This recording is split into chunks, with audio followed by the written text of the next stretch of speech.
Измислихме. Само внимавай. Чакай тук заяда долу.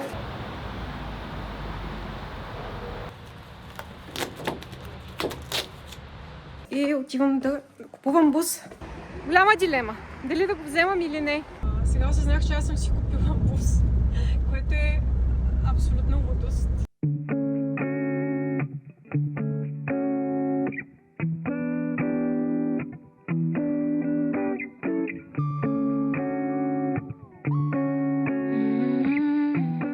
Тръгвам. 8 часа сутринта и отивам да купувам бус. Харесах си бус миналата седмица с човека, който ще го прави на кемпер.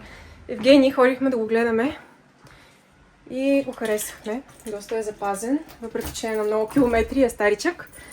Но купувам го. Отивам, хората не знаят, че отивам от тази автокъщата. Така ме посъветваха. Директно отивам, стискам палци да не е продаден. Съседа идва с мен, защото някой трябва да кара едното возило на връщане.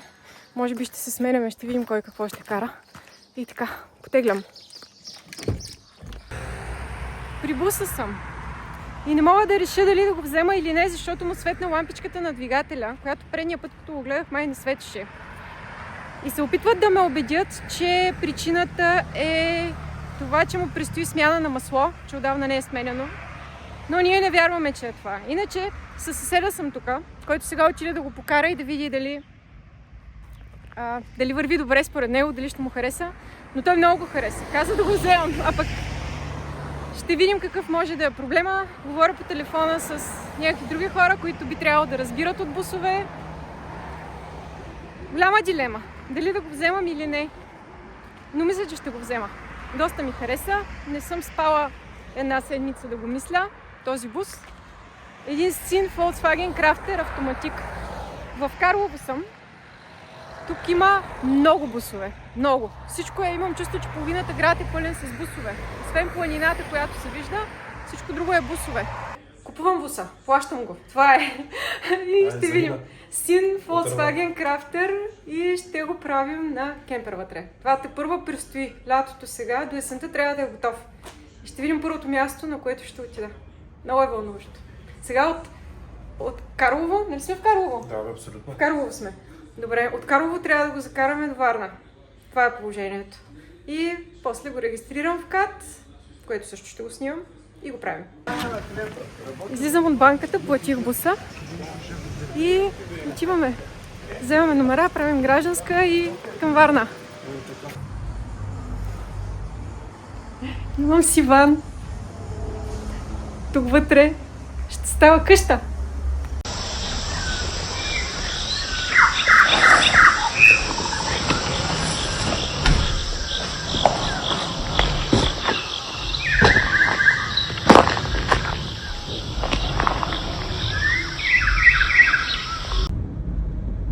Мисля, че сега осъзнах какво съм направила. Сега осъзнах, че аз съм си купила бус, което е абсолютно лудост. Защото когато го купувах, толкова много неща ми се случваха в този момент, че въобще не можах да осъзная аз какво правя.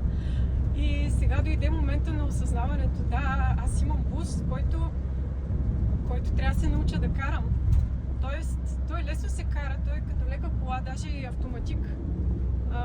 Но трябва да му свикна с габаритите, защото той е огромен. Аз, която съм карала само мънички коли, като си купих миналото лято Toyota CHR, ми се стори огромна и ми трябваше доста време да свикна да я паркирам и изобщо да стоя в пътя с нея. Сега карам бус. Това е пълно безумие.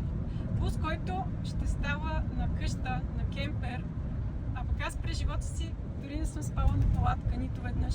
Доста е вълнуващо. Всъщност, когато имам много работа и много неща правя, не мога да осъзная всичко, което ми се случва. Докато вчера и днес съм си вкъщи и сега осъзнавам, че аз всъщност имам бус. Включвам се, за да отговоря на някои от основните въпроси, които ми задават хората, когато разберат, че си правя бус на кемпер. Първият въпрос им е: Защо изобщо го правя? Основната причина е работа. Аз работя като фотограф, снимам сватби и семейства из цяла България. Пътувам понякога от точка А до точка Б, които са в две различни части на България. И спя в хотели. Много спя в хотели. Всяко лято, всяка седмица, поне по 3 нощувки имам в различни хотели, което е ужасно изморително по няколко причини.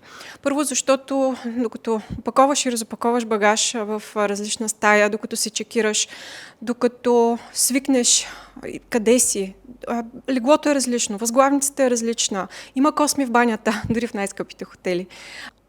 Никак не обичам хотели, ама никак. Първо, опаковаш и разопаковаш багаж. Второ, докато свикнеш, че си на ново място, не знаеш къде се събуждаш всяка сутрин, в различно легло, с различна възглавница, колко можеш да се наспиш? 2, 3, 4 часа, поне аз съм така. Докато ако си пътувам с къщата, ще е далеч по-лесно. Отделно, имах 3 поредни сватби и на средната, и 3 бяха с спане в хотели, и на средната до 1:30 свалях снимки, изреждах батерии, за да се подготвя за следващата сватба. Точно си легнах и се унесох и в 2 часа се чука на вратата в къщата за гости, защото музикантите искаха да си вземат бирата от хладилника, до който аз имам достъп и ключ. И ме събудиха. И тези неща искам да избегна. И когато си пътувам с къщата, ще е далеч по-лесно. Не, няма да спестя от хотели, защото клиентите ми плащат хотела, но ще ми бъде далеч по-удобно, ще се наспивам много по-добре. Защо бус, а не кемпер? Кемпер е обикновено доста по-голям и тромав. Се придвижвам от единия ден снимам в Балчик, другия ден снимам в Пирин, третия ден снимам в Ахтопол. С кемпер това не мога да си представя да го направя. Това е основната причина. Другата причина е, че чисто естетически кемперите не ми харесва как изглеждат, докато аз смятам да снимам видеа и снимки в буса. Затова искам да го направя спрямо моята естетика. Това е много важно. Купих Volkswagen Crafter 2018 година автоматик L2 H2, който е сравнително малък, но достатъчно голям, за да мога да събера вътре най-важните ми неща. Баня с 150 литра вода, много батерии, много ток, за да мога да си зареждам батериите на фотоапарата, на компютъра, на телефона, на дрона, на всичко. И топло, защото аз съм зиморничева, сложихме и печка. Тези всичките неща са моите приоритети. Докато ако взема готов бус или кемпер, те са със съвсем различно разположение. Те имат едно голямо легло, повечето нямат баня, залагат на кухнята. На мен кухня не ми трябва. Съвсем базови неща съм избрала за там. Защото при мен приоритетите са съвсем различни. Аз ще го ползвам наистина за работа. За какво ще го ползвам? Основно за работа. За приключения. Ще пътувам из България и из Европа. И за лични проекти. Дали ме е страх да спя в кемпер? Аз живея в едно село с 40 жители, във вилната зона на селото, в средата на нищото, между полето и гората. Повечето хора дори не знаят къде живея, близо до морето съм. Но пътувам толкова много и спя на толкова различни места, понякога в отдалечени къщи за гости, но самото място, на което живея, е сред природата, където няма хора, не ме е страх. Преди 9 години, когато купувах тази къща, ме беше страх, вече не. Затова и нямам никакви притеснения. Като спра някъде близо до локацията, която снимам, се забия в някакъв черен път, мисля, че няма да имам никакви грижи. Защо избрах да правим буса заедно с Евгений от Галилео? Първо, ние се познаваме. Той има друг основен бизнес, но сега започва да се занимава с кемпери. Конвертирал е няколко, много ми хареса как ги е направил. Когато се чухме по телефона, за да обсъдим дали изобщо има възможност той да направи моя кемпер, толкова ентусиазиран беше, че аз се зарадвах, че намерих човек, който е с моя ентусиазъм за това, което правим и реших, че това е. И реших, че с него ще го правим. Предимство е това, че е във Варна и аз мога да ходя да снимам самия процес и да помагам, в кавички, повече май се пречкам, но той ми позволи да присъствам и да... Всъщност повече време му отнема да ми обясни какво да направя, отколкото самото правене. Мисля, че щеше да му е по-лесно сам да си го направи, но там съм. Включвам се, снимам. Мисля, че и за него е интересно това, че снимаме целият процес.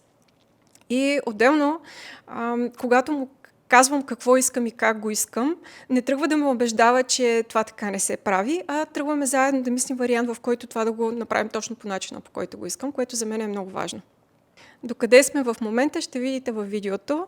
Изолацията е сложена, сега предстои да направим конструкцията за банята, за да може да видим размерите, които остават и къде точно да сложим вентилатора горе, завесата, която ще отделя кемпер частта от шофьорската част и такива неща. Това е първа част на видеото, ще има и втора.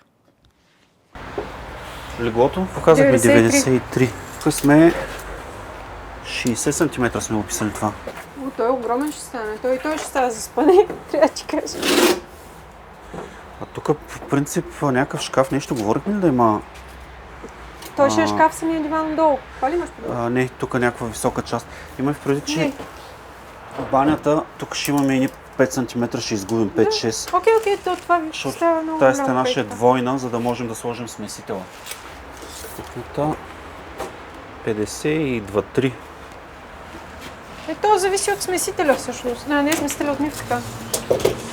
Дай да я заложим 55, пък ще я смъкнем надолу. Добре. Колкото може по-малка. Добре, иди 53. Да, идеално, защото нали матрака от тук, като посеем ще дойде тук.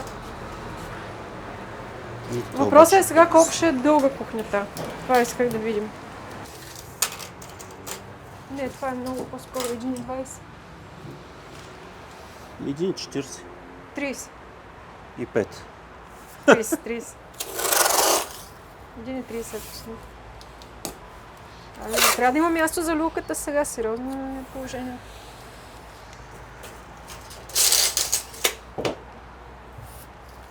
Ще има ли място за люлка? Ще има, как няма да има. Тук не можем да вкараме хладилник на този размер. Добре, ако сложим хладилника, къде може да го сложим? Защото ще вземем резервуара за вода да го видим.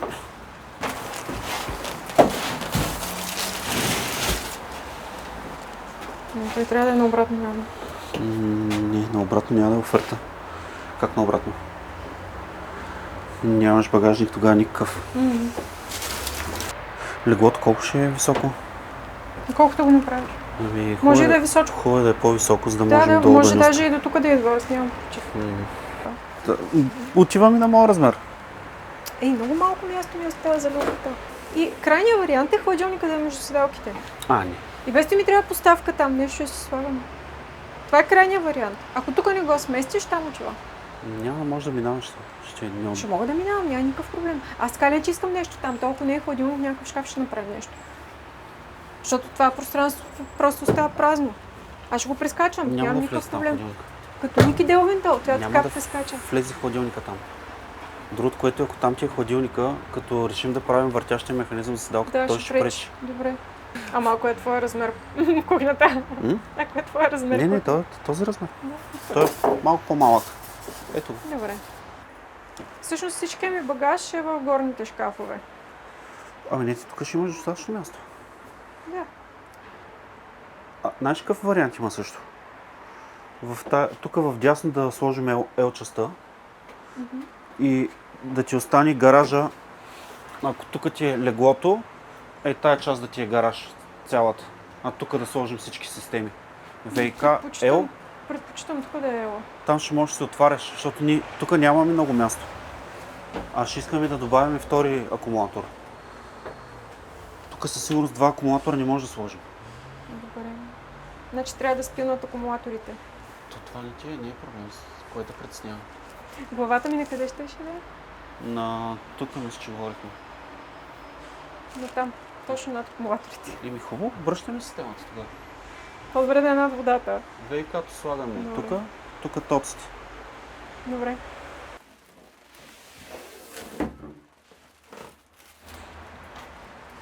Вода. Разделяме го на две. Тоците от тази страна. Тук слагаме затваряме го. Да. Това направо ще е като шкаф, ще го затворим. Добре. От тук ще е достъпно, нали? Ще имам врата. И вече в горната част Да. ще ти е като гараж и тук ще сложим врата и горе ще изгубиш малко място заради дърпането на масата. Защото и тя трябва да е на релси. Измислихме.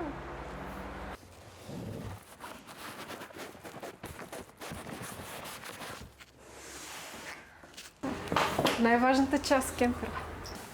Да, разбрах сега каква ти беше идеята. Дай да свалим кашона надолу. Ето тук има дръжки. Добре. Виж какво има тук. Това е за... Блока за управление. Да. Да ми изглежда скъпа. Много яко. Добре. Тя идва с... Тя идва с такива. Да, има един пакет. Еми екстра. Трубички. Имаме вътре кабел. Значи тук се слагат трубичките отдолу.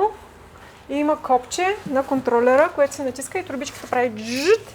И това е контейнера, да. Ето тук, после ги изхвърляш. Имаме кабел.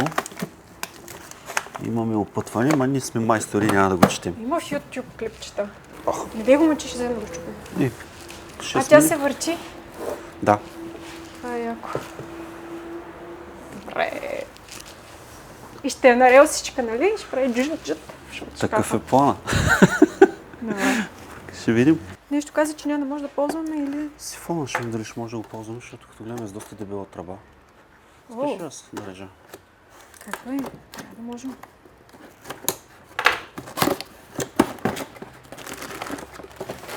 Защото имаше и без сифони, беше бая по-ефтина. Да, това е... Доста добре изглежда.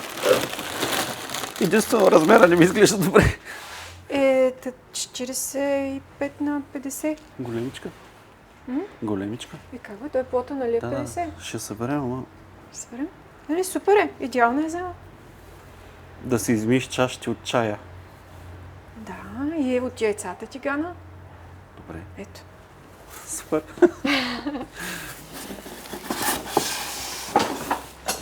Чакай. Дай ще ти помогна. Отстрани няма дръжка. Хвана ли го? Чакай, че не виждам. Да, извади. То е много голям. Ко беше? То е много То голям. много място има в буса. Иха! Много грозди ще се бират. Тук ще можеш да се събереш. Много домати ще можеш да сложиш за ракията вечер. Да. Тя е гранитна, има единична голяма. мивка, както на Реното сложих. Коя беше? Това ли беше Темперсвел, мивката? обаче е по-голяма, отколкото моята двойната. Да. Тя изглежда голяма. И кой беше? Мивката е това. Мивката? Да, тя е доста голяма. Голяма. Да. Супер е. Гранитен е. Ти са форна ли ще миеш вътре? Тя за... като си изпържи Ние кефтетата. форна е метала да кажа. Пържолите като сложа. Да, пържоли. От киноа. Добре, Това е тук яко ще има с горни люка. шкафове, тук ще има горни шкафове. Ще има люка, да. Това е решено. 2 кукички, затова ще я намалим кухнята. Да има Ще трябва по-широка нещо да е малко да вратата. подсилим там горе. Вратата ти е достатъчно широка. Ще трябва да подсилим горе малко. Тя Да. кухнята застъпва пред вратата. Част от кухнята ще се вижда, като отвориш вратата, ще е пред вратата. Да, малка част ще бъде. За да има място за люка. Така ли ти кухана? Който не е закусвал, яде солейте. Да. Гладно. И тук ще има плод, който джут ще се дига, обаче да. седалката ще се върти до година. Много ясно. Няма проблем. А тя двойната седалка ли? Не, тя е единична. Не, тя Не е... ме То е настъпи едно малко, плюс едно. моля. Иди го Е ли? виж, тя е единична. Да. Не, две плюс едно. Не казах. А срока предвиден ли сте? Да, 2 седмици ще е готов. Нали за до година? За другото лято. За Моля те, казах, 27-ма. Пролетта на 27-ма. е мръсно. Консуматори, контакти, зареждачки. Ами на кухнята трябва да има 2 контакта, примерно. Да. И тук покрай канапето също трябва да има нещо. Ако искаш в тази зона някъде да имаш телефон, плюс лампа не сме я поръчали. Плюс така лампа за четене, защото тя ако е сложим тук... Тя ще... Чакай, тя глава ти тук. Значи, добре. Просто да имам гнезда да зареждам много неща. Добре, то контактите от двете страни по 2 контакта и един ще сложим в гаража. Да. Тук при Ела. Да имаш отзад. Отзад ще добавим една запалка. Каква запалка? Като на кола. Тя за какво ми е? Ами, спаднала ти е гумата, имаш компресорче на 12 волта, който се включва в запалката, да можеш там да се включиш и да се надуеш гумата. Добре. То ми е на материя компресорчето, ама нищо. Добре. Добре, ще се купиш друг, дето да е на 12 волта. USB-та трябва да има също на няколко места. Ами, аз които съм взимал за телефон са USB 3.0 и Type-C. Те са едно Type-C, едно 2.0. Да. Те, че, те колко трябва да са ти колко ще са в буса? Общо 4 примерно. 4, къде ще ги сложим 4?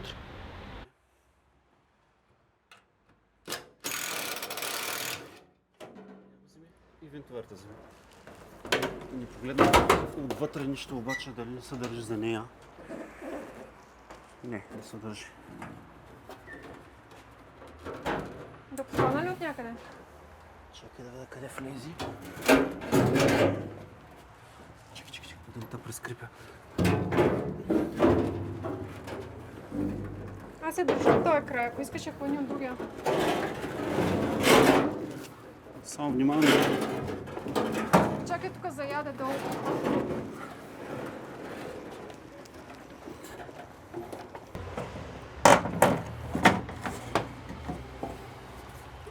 Чистичко, хубаво. Като нов направо. Направо, да. Защото да, те казаха, че ще трябва седмица, може би. И се обадиха, че имат чувал.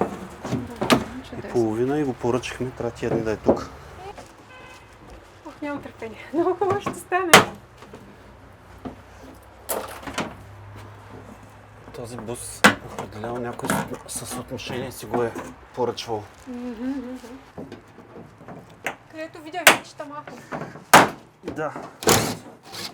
Тук има счупена скоба. Какво имаш чупено? Счупена скоба и ще извадим, сега ще взема едни клещи. От тези деца ги вадиш? Вече почвам да ти вярвам, че отдолу може да е добре. Гледам. Защото на видеята, които съм ги гледала, винаги като махнати изглежда. Виж, оригинално на Volkswagen. Да. Не е бай Румен да го е правил в дърводелския цех. Нещо много важно, трябва да го направим мишки пруф. Да не могат да влизат мишки.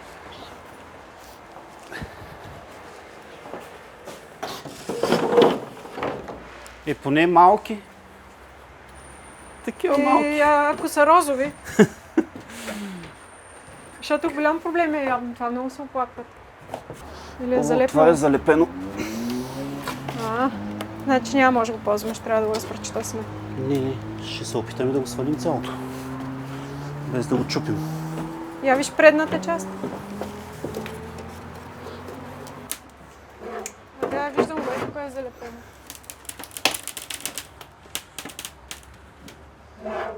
Нещо мога да помогна да подхвана?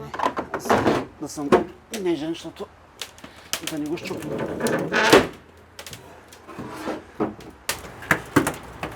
Иха!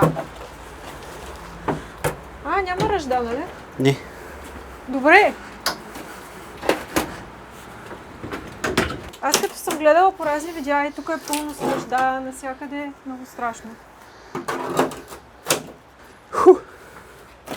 Браво!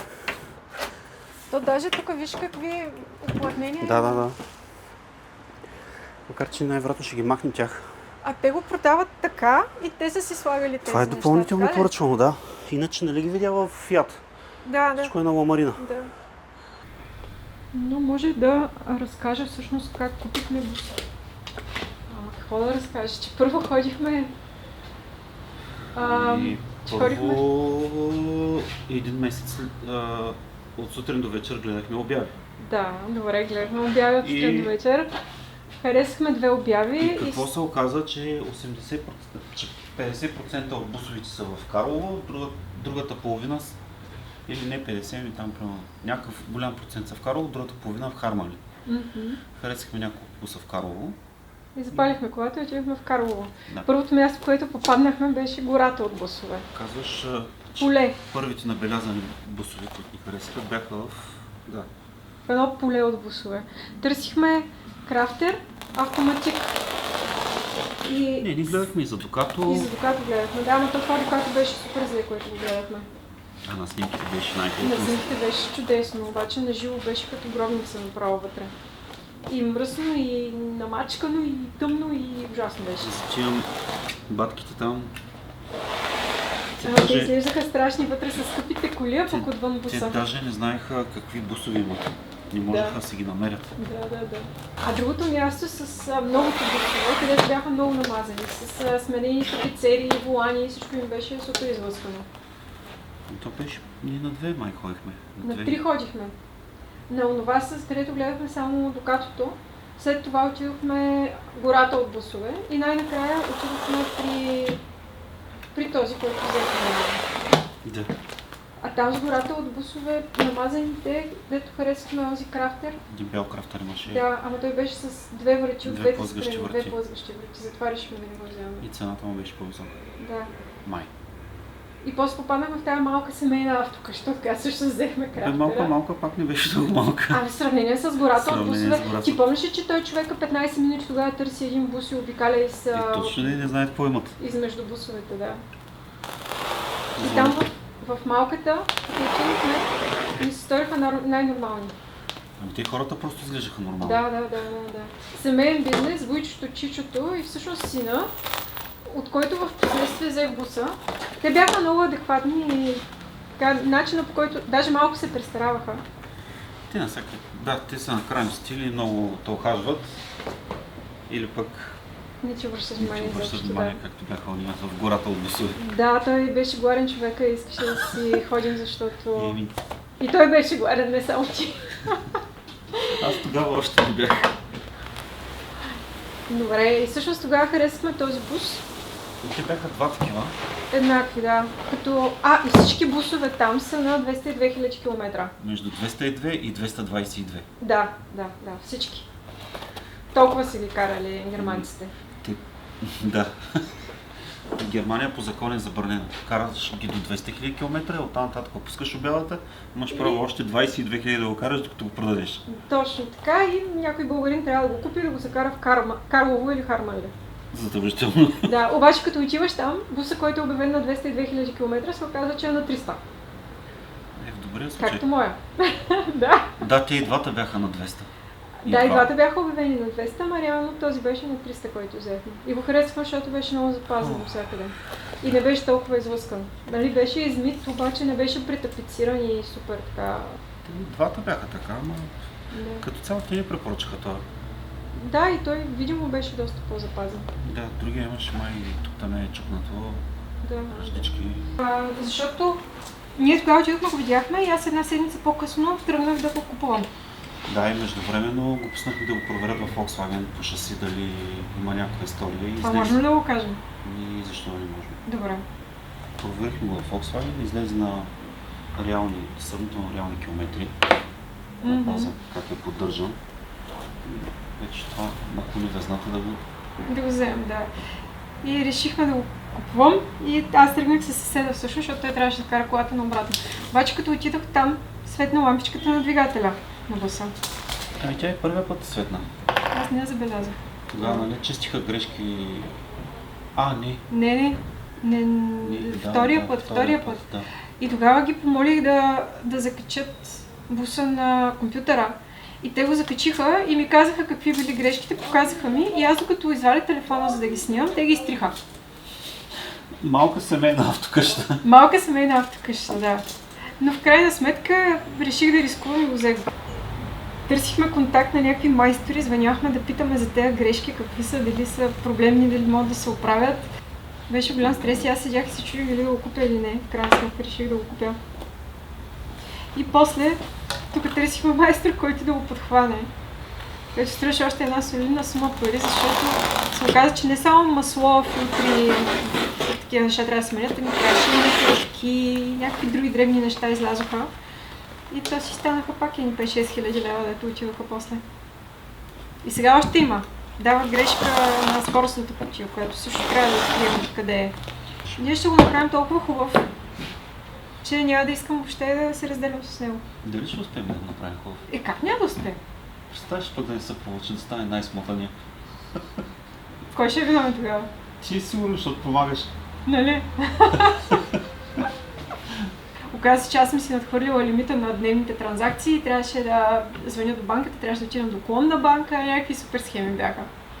Но и това мина. Да, а пък те междувременно ти, докато ги правиш всичките работи, ти изкараха транзитни мара, къде беше от Казанлък. От Казанлък, да, от близкия град изкараха. Направиха ми също гражданска. И след това се видяхме на една бензиностанция, за да ми даде гражданската. Защото той отиде да я направи, ние тръгнахме, някаква пак схема беше. Обаче после го взехме. И беше много страшно първите пъти, като покарах. Всъщност, ние като ходихме да го гледаме, тогава момчето пита, а в другите автокъщи никой не ни пита дали искаме да ги пробваме. А в тази автокъща момчето веднага пита дали Не иска. само питам, и той настоя да го Той пробвам. настоя, да. И тогава аз се качих да го карам. Беше много забавно. Първо той седна Да. и после се смених ти Да, аз. точно така. Първо той седна, аз да се повозя, нали, да го усетя как е. И след това каза, ами ти не искаш ли да караш? Аз викам, що да не искам? И отби, спря, Смел човек. смел човек и ми даде да карам. Всъщност, да, за първи път карах голям бус там. Да. Да, беше забавно. И се кара много трудно. Много трудно. Направо този волан не се върти, той ни скорост ти сменяш, ръчкаш. То карането е лесно. Просто да се науча да го паркирам. И да не закъсвам с него по черни пътища. Това също е важен момент. Трябва да го усетя кога Там потъва, ще трябва много къде да може да внимаваш, мине. защото бусът е на предно предаване, целият товар е отзад и той отзад ще тежи.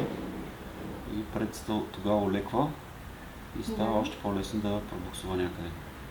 Моята колана е също напредна. Напредно. Обаче тя колата си от завода си е балансирана. Двигателът тежи Да. отпред, нали, отзад. И те да го балансираме, можем да сложим още 150 литра вода отпред. Аз ти казвам 150 литра, няма да ми стигна, трябва още. Да му сложим още един резервуар. Ако може да го раздвиме някакси. А между другото, печката, къде каза, че ще я слагаме? Под дивана. Аз гледах някакви видеа, които я слагат под пътническата седалка. Да, обаче тогава в твоя случай няма как да пуснем различни въздуховоди. Добре. Защото според мен е задължително поне на няколко места ти Да, отдува, да. също и в Разбрах. багажника и в банята да ти вкараме топло. Добре, разбрах. М. Значи, както кажеш, така го правим това. Аз имам претенции за цветовете, за кое къде ще бъде, обаче за шкафчетата, за дръжки ще си поръчам. Те харесва са ми се. малко странни твоите претенции, защото днеска са едни, утре са други за Не, цветовете. просто не ми харесаха на живо материалите. Между другото, трябва да взема телефона, като ходим да ги купуваме, да снимам малко от магазина, как ги избираме. Просто не ми харесаха. То е имитация на дърво, ама си личи толкова много, че е имитация на дърво, пък имитацията на бетон беше по-естествена. Друго си да е като панелка. Да, като панел. Бетон. Сивичко. М. Сивичко ще бъде.